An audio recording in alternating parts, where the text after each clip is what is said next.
We also have our periodic calculator.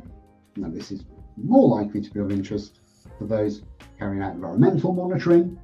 I just want to explain what it is though. You can probably guess from the name. So earlier on, I said that you could use repeat timers. So you've left your meter, on a tripod for 2 hours, and you want 15-minute LAEQs, decibel average, over the course of the measurement for traffic monitoring or construction site monitoring in the evening or later in the day, anything like that. But you've got to put it on a repeat timer. You could absolutely go to time history, highlight 15 minutes, highlight another 15 minutes, and so on and so on. And if it's only 2 hours, you don't have to do it that many times with 15-minute increments.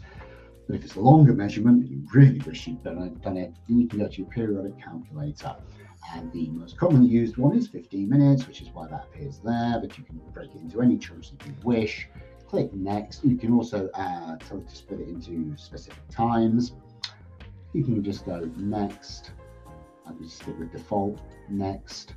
Tell I'm interested in my LAEQ, tick my LEQ, add that, go next. And it's now broken that measurement, which I think was a 17-minute long measurement, I think. So it's broken it into two lots of 15, so one 15-minute and then the 2-minute remainder of the measurement. But it's going to give my LAQ or any parameter I told it I'm interested in. It's going to break that measurement down for me, so I don't have to worry about highlighting things, doing any calculations myself, or producing reports, anything like that. I can just use my periodic calculator to break it down into smaller chunks if I forgot to use the timers.